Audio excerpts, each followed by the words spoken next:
put your hands together for Brother Elijah Tafa. That's the kind of session that you take back home and you have to really sit down and look through your life, because he just turned on many things, many light bulbs going up in our minds. And you have to get back home and say, okay, what is the root cause of this thing that I'm dealing with?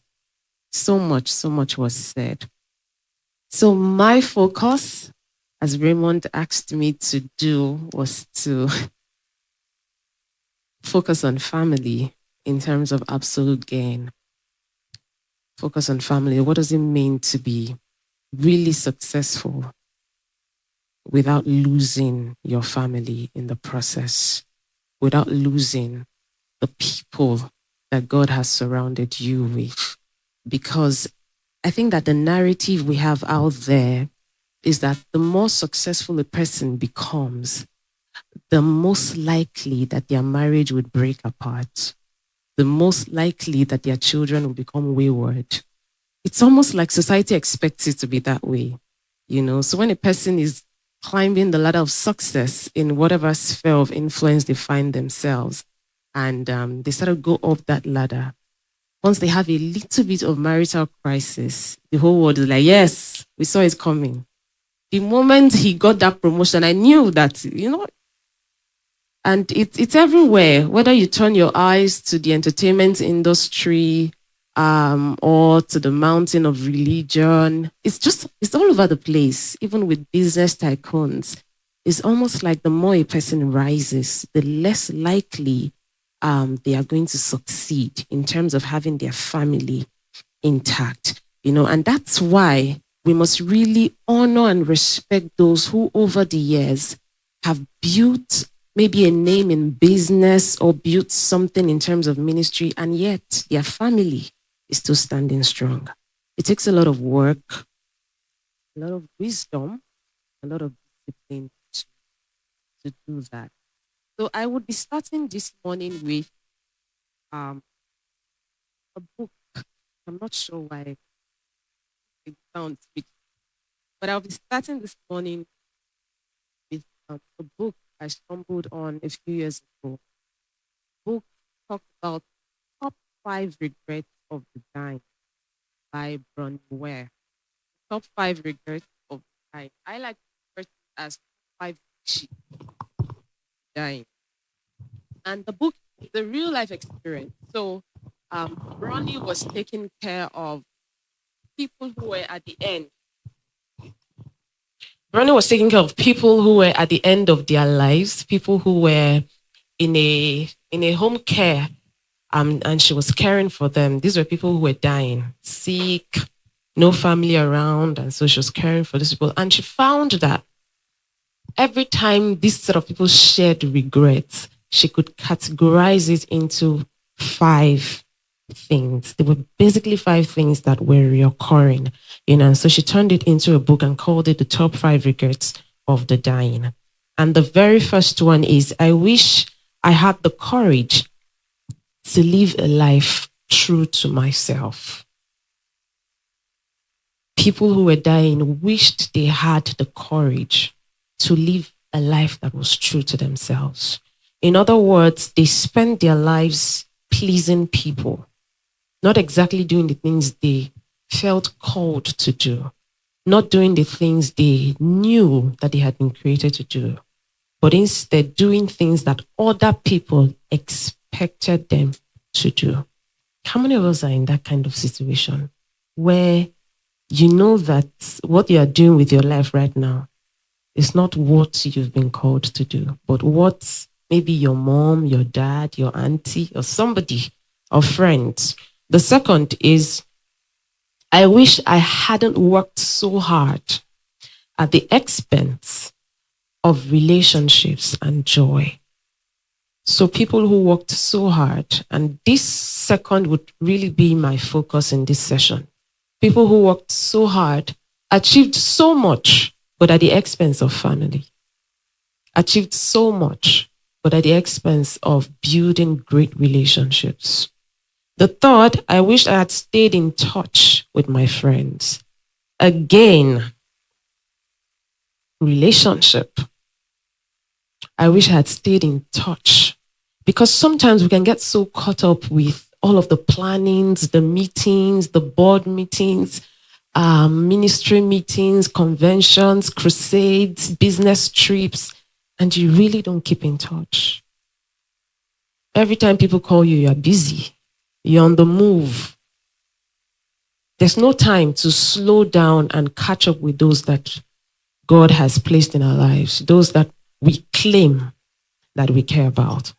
The fourth, I wish I'd had the courage to express my feelings. People who all their lives suppressed what they really felt because they wanted to keep the peace. They didn't want to offend the next person, so just suppressed. And on their dying beds, they realized, well, I was going to die anyways, so I should have said what I wanted to say. And the very last, I wish I had let myself be happier. People who postponed happiness because they were working too hard, who just felt like, don't worry, when I gather the money, when we get the bag, we'll now go for that vacation, maybe Zanzibar, Santorini, those kind of places, but somehow never made it there because you then realize that it's never really enough. The more you have, the more you want. It's human nature.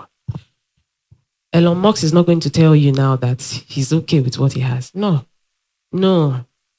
As much that he can make, he will still make. And it's human nature. No rich man wakes up one day and says, now I have enough. No. That's why your politicians are still looting. Because it's never enough. Never. Never enough.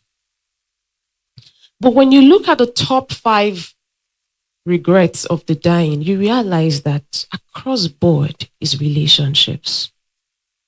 Families neglected, people they didn't keep in touch with because they were too busy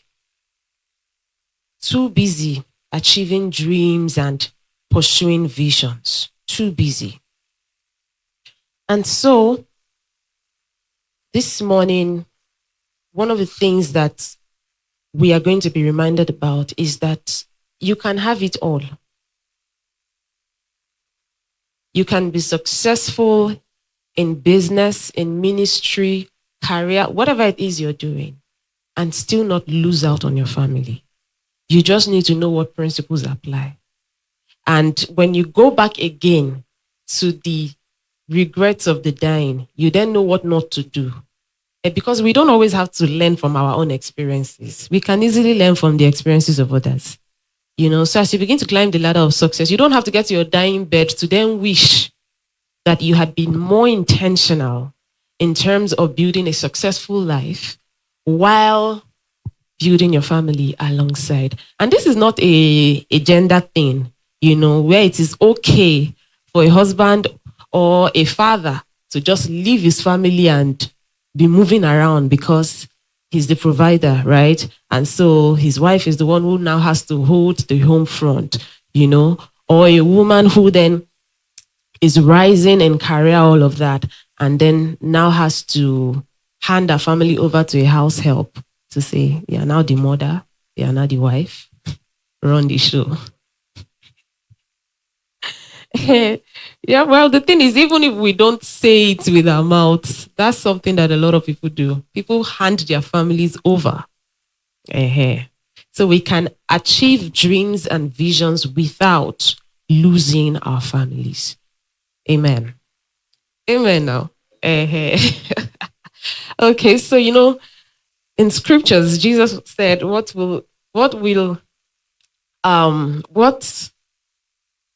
did he put it now? What shall it profit a man? Thank you. What shall it profit a man if he gains the whole world and loses his soul? So I would ask it this way. What shall it profit you if you gain everything and lose your family?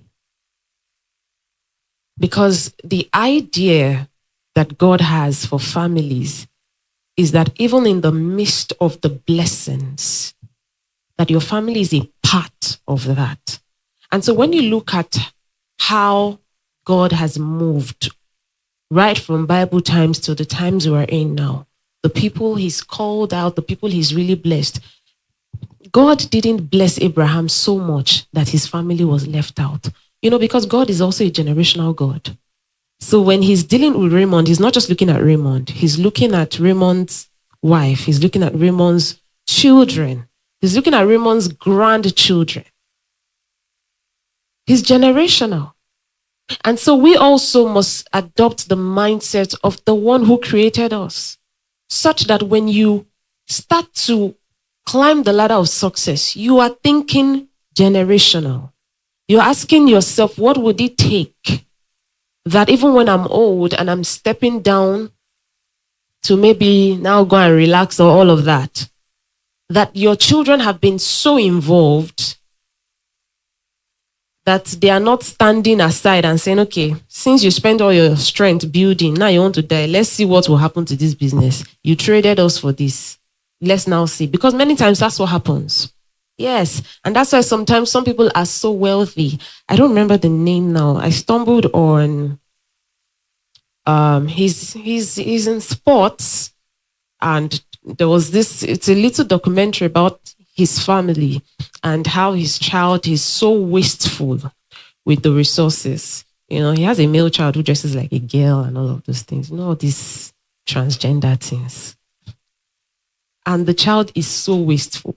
So the documentary will talked about a lot about how the child will take the jewelry of the mother and go and sell it at a ridiculous price. Something that was bought in millions, maybe sell it at tens of thousands, And eventually when it got so much, the father started to talk about how he regretted just having this child. And the boy said, well, I'm just waiting for you guys to die because your being alive is of no use. So it is not about gaining you can gain this material success, and yet the very ones you have brought into the world will look at you and say, it's of no use. Just die and go. So when you get to that, we don't need to get to that point. That's why we can look at people who have attained so much and there is chaos in their homes, and then realize that this doesn't have to be me. I can do things differently. Because that kind of pain, like Elijah was talking about, root cause. When I saw that mini documentary and all of that, I said, no, this child is dealing with something more. What we see on the outside is the waste, but there is more.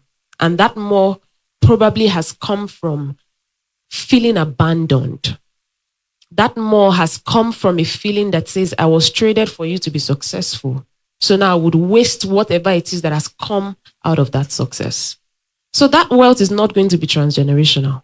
Because the moment that man dies, even in his lifetime, he's alive, the wealth is being wasted. Is it now when he dies?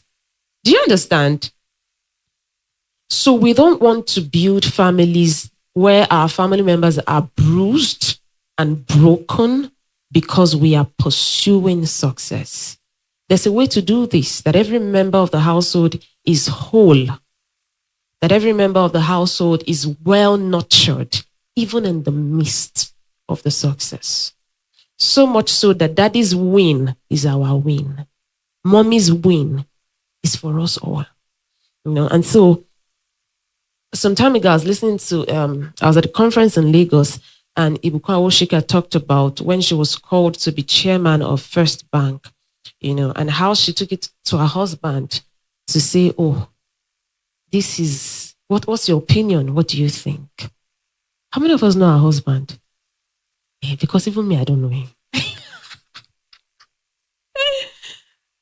How many of us know Ibukwa Oshika? Yeah. Gives me wings to fly. But in that conference was a woman who was saying to us, behind the success that you see is a man who gives me wings to fly.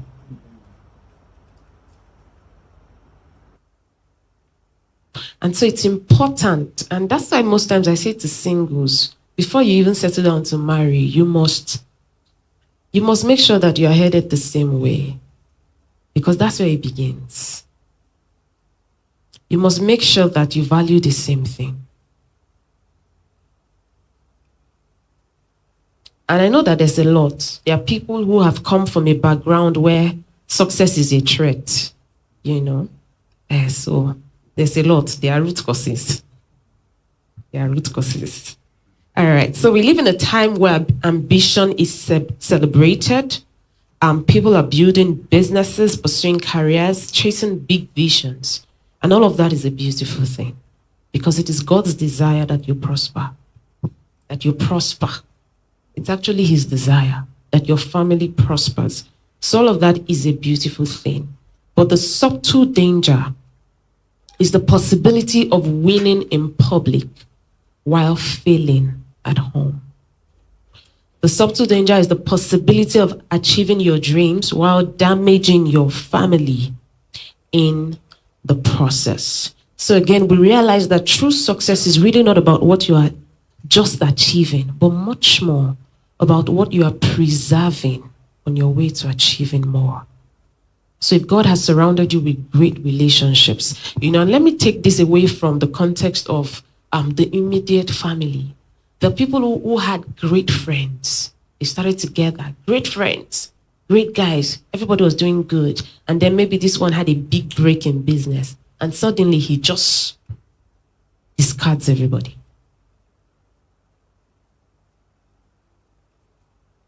The danger of that is that you will get to a point where you will need the same people and you won't find them.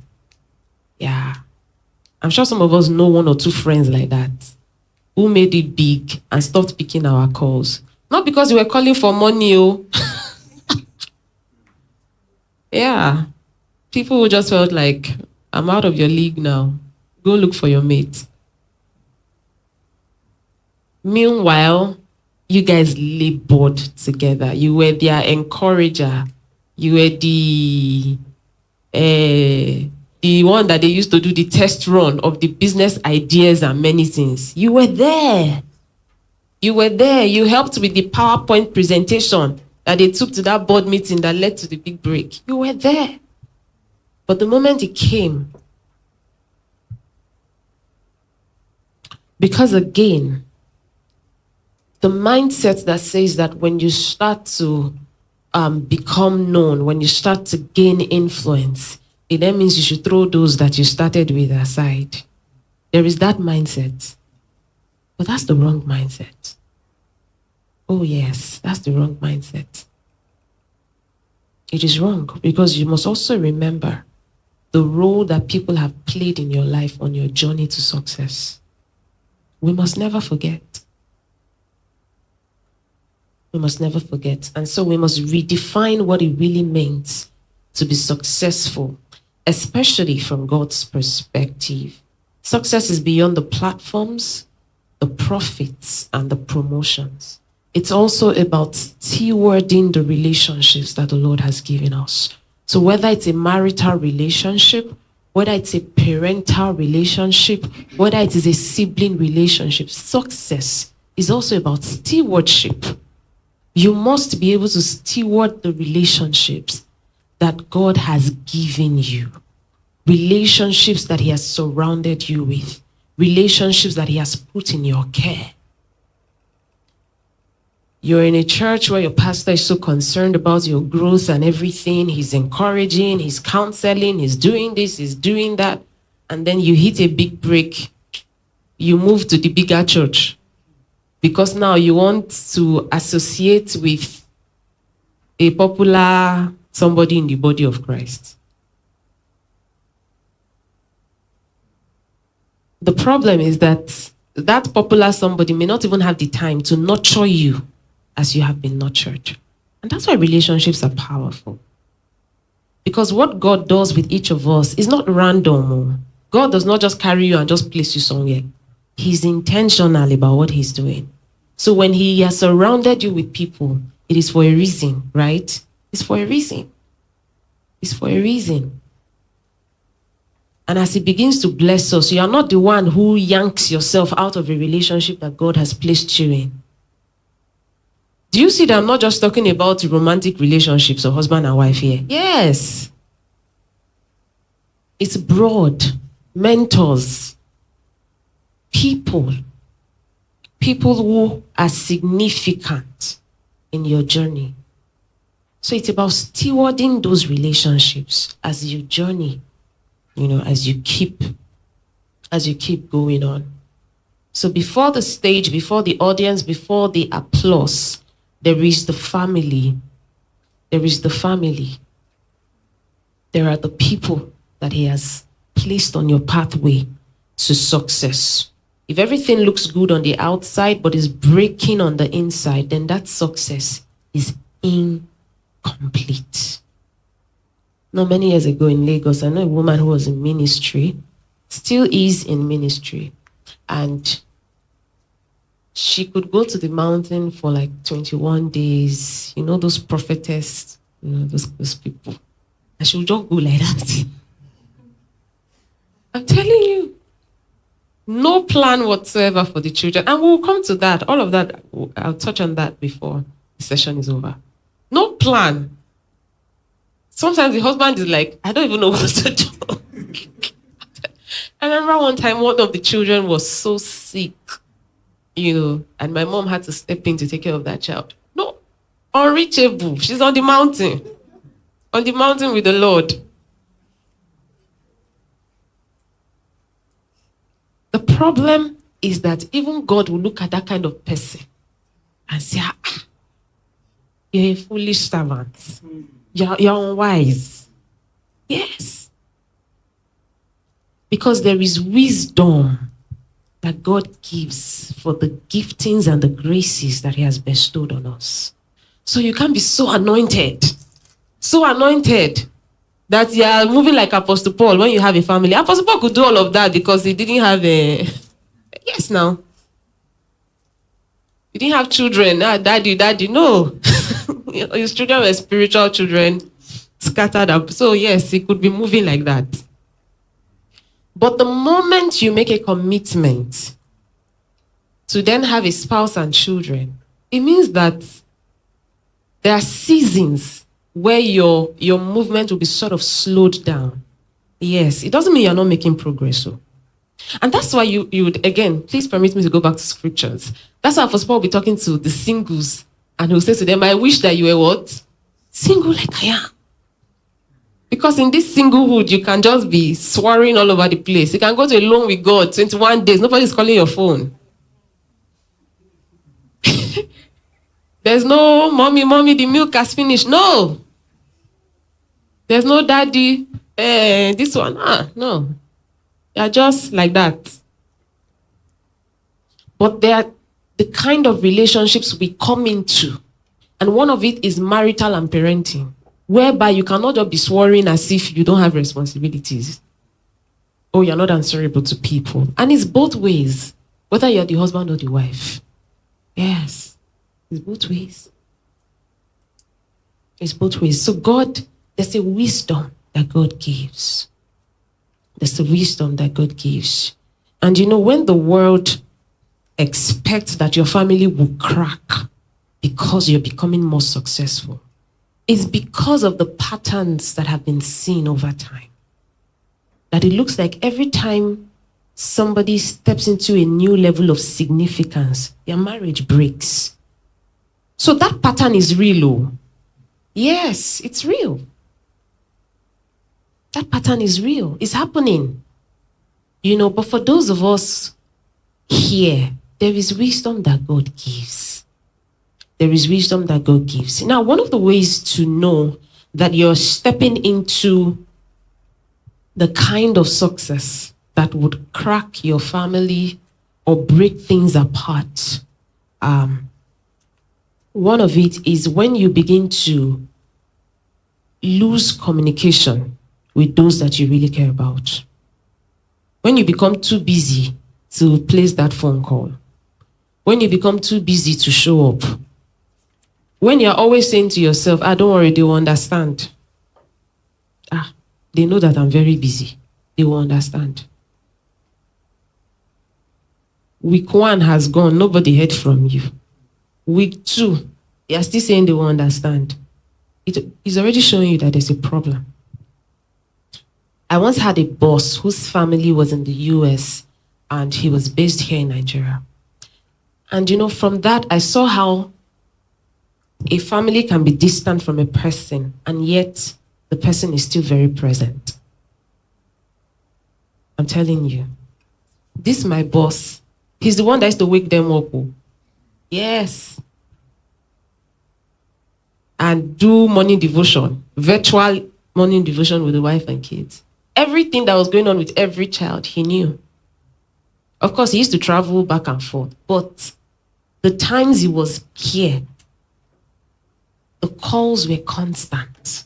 The check-ins were constant. And I began to see that, okay. But do you know that there are some people who are present, living in the same house, and the man has not sat with his wife and children for 1 month. But he's around. He's driving in and driving out. Ping, ping, ping, they know that daddy has come back from work. But as he's coming back like that,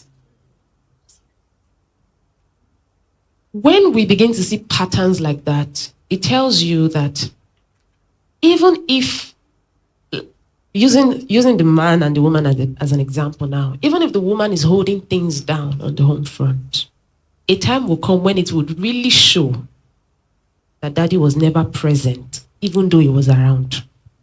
Yes. It will show. And sometimes the lie that the enemy sells to us is, you are busy, you are making the money, you don't have to, what are you sitting down for? So you can actually make the money, but lose the destinies that the Lord committed into your hands. You can make the money, and you thought you were making it for them, Abby. Are you not paying school fees? Are you not feeding them? But those destinies will still, the enemy will still find a way to rubbish that destiny because you didn't pay attention. Being present is more than the things you are buying. It's more than paying school fees. Some people pay school fees and have never been to the child's school. They don't even know what the school looks like. You just pay the school fees into the account and that's all. You don't know you don't know what's going on. So when we begin to see things like that, you know that, okay, if care is not taken here, there's going to be a crack that would eventually lead to a breakage in the family. So that emotional distance, constant busyness, never available. Nobody can talk to you because you're not around. You're always busy. Even when you're around, you're not around. You're either in a virtual meeting, you're leading something, you're just not around, Sha. Those are the signs. Those are the signs that the success you are gathering or that you are building is not in accordance with the pattern of God. It's not going to preserve your family. Now, don't forget that I have said before that success is not just about the profits, the promotions, the platforms, much more. It's about stewarding the relationships that God has surrounded us with. So your relationships should not be a distraction from your purpose. Instead, it should be intertwined into it. Because when God sees you, he sees you whole. He sees you holistically, right? He doesn't see Elijah the banker, Elijah the Christian, Elijah the father. No. He looks at you and he's seeing you as a whole person. Holistic. So when you are chasing that success, you must make sure that your family is looked in to what you're doing. And how can we do this? The first one will be to build your family into your vision. Build your family into your vision. Your family should not be isolated from your dream. Whatever that dream may be, you should actually include them. And if any success, any vision that you are building that requires that your family would be kept in one corner, just know that it's not there. It's not from above. Maybe it's from beneath. Absolutely not from above. It's not. It's not. So don't carry the vision alone. Scripture says, write the vision and make it plain. Let your family see what you're doing. Let them see. Let them understand. And the seasons where it gets really busy and heavy, because they are looked in, they will understand. Because again, those seasons are not supposed to last forever. There are seasons that are high demand season. Maybe there are meetings back to back, whatever it is. For example, you're a pastor. Probably that's like the annual convention season. And then there are months of plannings and lots of meetings. Yeah, because your children are in, they can see, okay, this is a high demand season for daddy. It's clear. Everybody is looked in. They understand. And even in that high demand season, you're what? You're making allowance to be present as you ought to be present. So share the goals and visions with family and loved ones. You know, sometimes one of the ways to even carry your family along is say, this is the step I want to take in. What do you think? By simply asking, what do you think, Seb, the person already feels like they're a part of what is going on. So they don't feel like they are looking from the outside. Number 2, practice intentional presence. Practice intentional presence.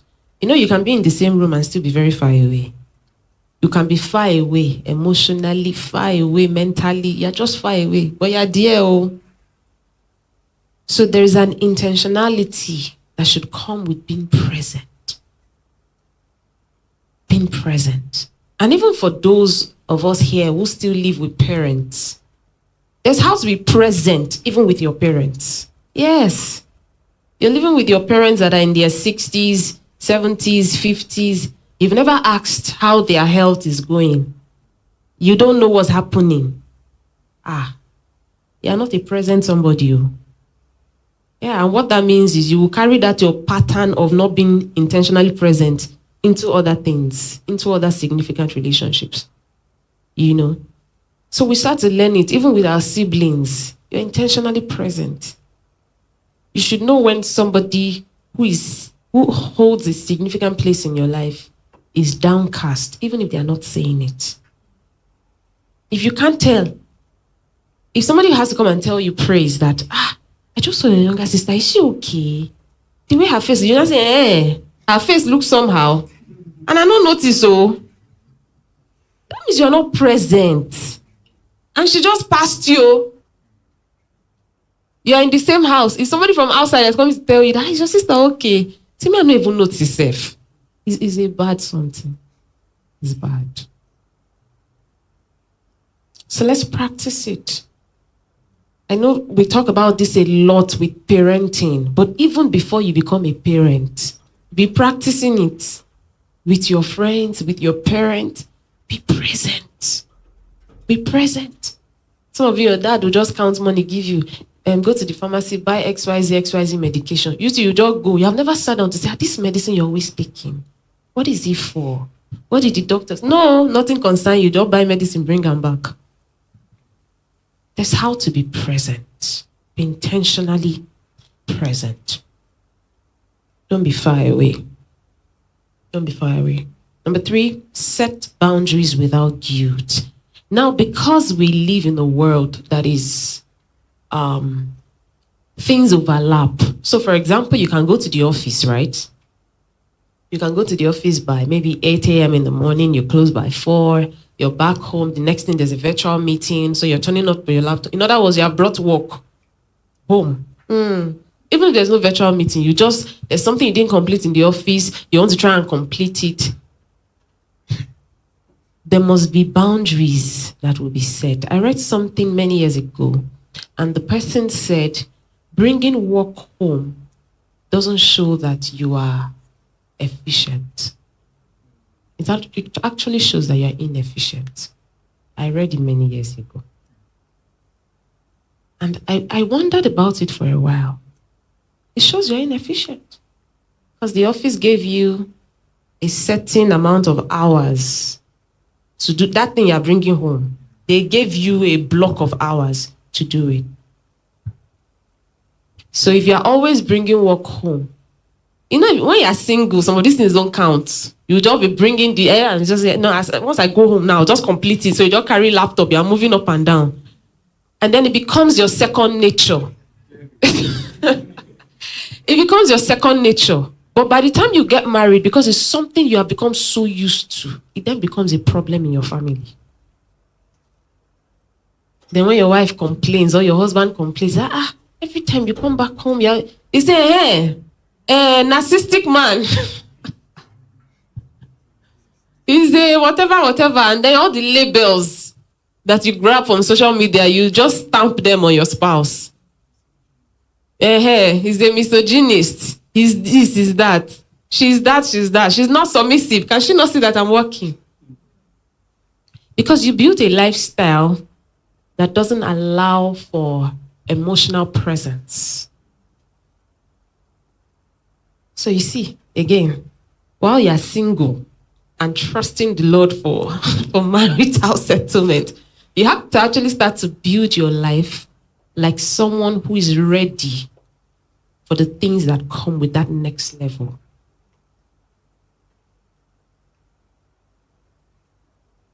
Let me leave it at that.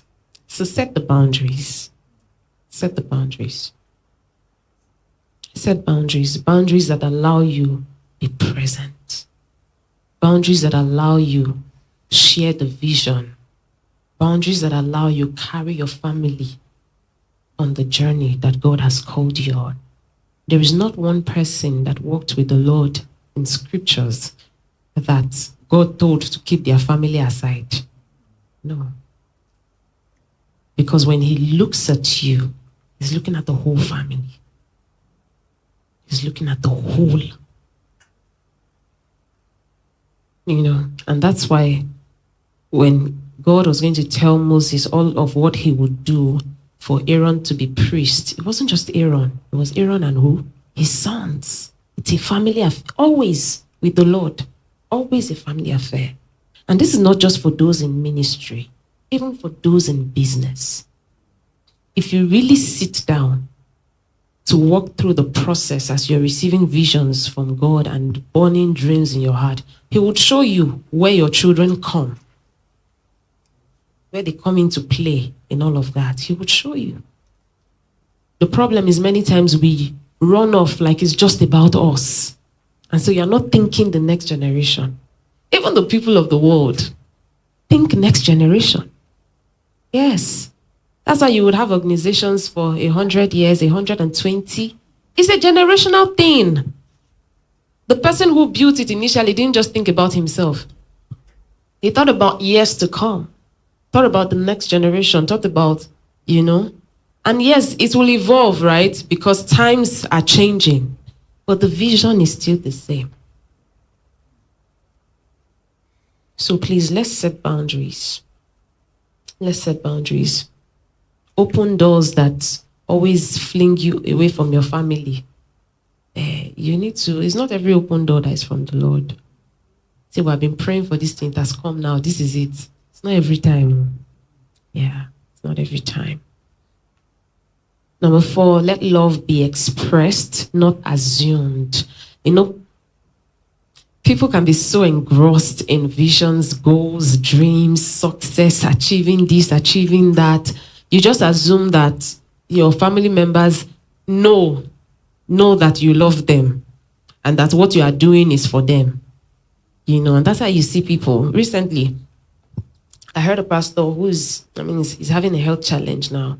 And he was just saying that one of the things he wishes for the most was he wished he had spent more time with his family, as against touring the nations and doing ministry. So that takes us back to where we started from. The top 5 regrets of the dying. Although he's not dying, at least I hope so. But he's sick. And he was just saying he wishes that he looks back now and all that he has achieved in business and in ministry.